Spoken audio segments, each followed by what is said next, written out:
Hello. आम tourist guides और उन घिसे पिटे रास्तों को तो हम सब फॉलो करते हैं, है ना। लेकिन आज आज हम उन्हें बिल्कुल किनारे रख देने वाले हैं। इसके बजाय हम पूरी तरह से इंस्टाग्राम पर मिले क्राउड सोर्स रिकमेंडेशंस पर भरोसा करके देहरादून के कुछ ऐसे छिपे हुए फूड सीक्रेट्स को एक्सप्लोर करने वाले हैं जिनके बारे में शायद ही कोई बात करता है।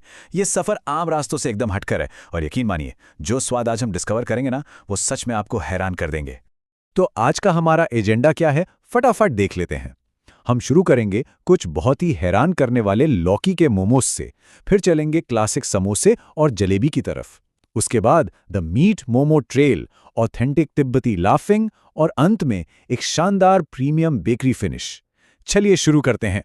पहली मंजिल है रायपुर इलाके का ओनली वेज। इश नाम के एक लोकल निवासी ने हमें ये जगह रेकमेंड की है। अब इस जगह की सबसे क्रेजी बात क्या है, यहाँ सिर्फ और सिर्फ एक ही डिश मिलती है और उसके लिए भी शाम को इतनी भारी वेटिंग होती है कि पूछिए मत। अब इस मिस्ट्री को सुलझाने से पहले जरा खुद सोचकर देखिए, देहरादून के इस सबसे अनोखे और पॉपुलर मोमो के अंदर आखिर भरा क्या जाता होगा। ऐसी कौन सी सीक्रेट स्टफिंग है भाई जिसके लिए यहाँ के लोकल लोग हर शाम अपना सारा काम छोड़कर लाइन में लग जाते हैं। और खुलासा ये है कि वो स्टफिंग है लौकी की, लिटरली बॉटल गार्ड। मुझे पता है ये बहुत हैरान करने वाला है। मतलब 90% लोग तो आमतौर पर इस सब्जी को देखकर मुंह बना लेते हैं ना, लेकिन ओनली वेज में ये लौकी के मोमोज इतने ज्यादा मशहूर हैं कि यहाँ आपको बैठने की जगह मिलना मुश्किल हो जाता है। एक लौकी जैसी आम सब्जी इस शहर में इतनी बड़ी हिट हो सकती है, ये देखना अपने आप में एक अलग ही अनुभव है। तो आखिर इनमें ऐसा क्या जादू है। देखिए, यहाँ कोई तेज मसाले इस्तेमाल नहीं होते। स्टफिंग में बस स्टीम्ड लौकी और थोड़ा सा प्याज होता है, हल्के नमक के साथ। लेकिन असली गेम चेंजर है इनकी तीखी लाल चटनी।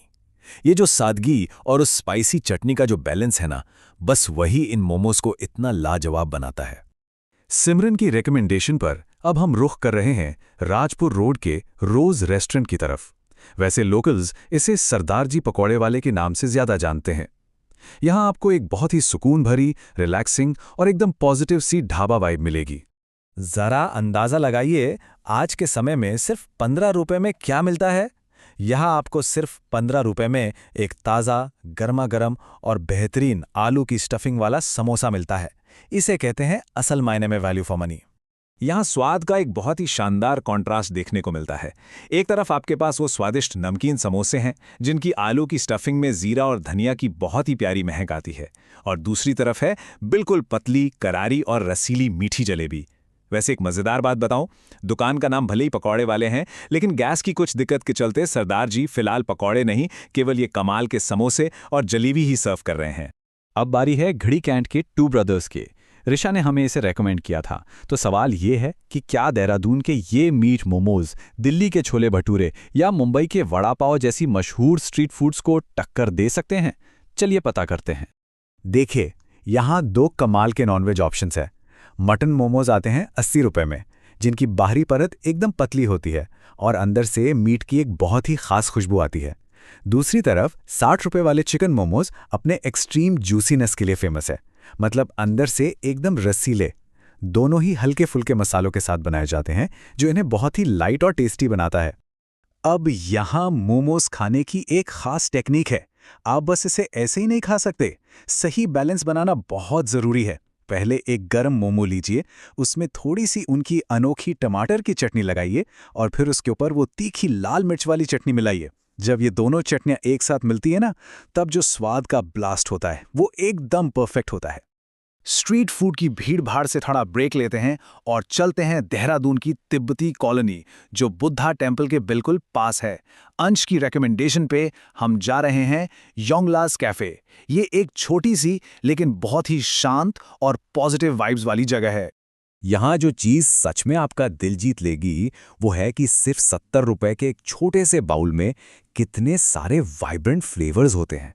डार्क सोया सॉस की गहराई, विनेगर का हल्का खट्टापन, लहसुन के पानी का वो तीखा हिट और साथ में वाई नूडल्स का क्रंच।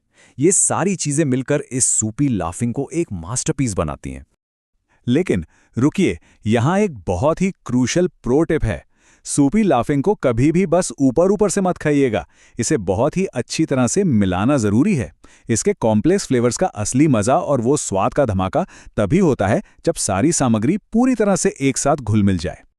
और फाइनली इस अमेजिंग फूड टूर को ख़त्म करने के लिए हम आ गए हैं पैसिफिक हिल्स में मसूरी डाइवर्जन पर स्थित एल्थम बेकरी। रिकी ने हमें ये जगह सुझाई थी। अब तक हमने जो पारंपरिक स्ट्रीट फूड खाया, ये जगह उससे एकदम अलग है और इस सफ़र को एक शानदार रिलैक्सिंग एंड देने के लिए एकदम परफेक्ट है। अंदर कदम रखते ही आपको वो प्रीमियम कॉफ़ी हाउस वाली वाइब महसूस होगी। मसूरी की तरफ जाते हुए ये एक बहुत ही पॉपुलर स्टॉप है। यहाँ की कोल्ड कॉफ़ी और बेहतरीन सैंडविचेस काफ़ी मशहूर हैं। उन तीखे और देसी फ्लेवर्स के बाद इस मॉडर्न बेकरी का शांत माहौल एक बहुत ही रिफ्रेशिंग बदलाव लगता है। तो ये रहा हमारा पूरा क्राउड सोर्स्ड फूड मैप का एक क्विक रिकैप। रायपुर के उन अनबिलीवेबल लॉकी मोमोज से लेकर राजपुर रोड के 15 रुपए वाले समोसे तक, फिर गड़ी कैंट के रसीले मीट मोमोज, तिब्बती कॉलोनी का 70 रुपए वाला लाफिंग और अंत में एल्थम बेकरी की वो प्रीमियम कॉफ़ी। ये सब बहुत ही क्लियरली दिखाता है कि देहरादून में कमाल के स्वाद और वैरायटी की लिटरली कोई कमी नहीं है, वो भी बहुत ही शानदार प्राइसेस पर। इस पूरे सफ़र को अगर देखा जाए तो आज के सबसे बड़े विनर लौकी के मोमोज ही रहे, क्योंकि भाई उस स्वाद की तो किसी ने कल्पना भी नहीं की थी। लेकिन अब एक सवाल है आप सबके लिए सोचने के लिए। हर शहर, हर छोटे मोहल्ले में कोई ना कोई ऐसा अनोखा और छिपा हुआ स्वाद ज़रूर होता है जो अभी तक दुनिया की नज़रों से बचा हुआ है। तो अगला कौन सा फ्लेवर हो सकता है जो क्राउड सोर्स होने का इंतजार कर रहा है? ज़रा सोचिएगा। इस एक्सप्लोरेशन में हमारे साथ बने रहने के लिए बहुत बहुत शुक्रिया। ऐसे ही नए स्वाद खोजते रहिए।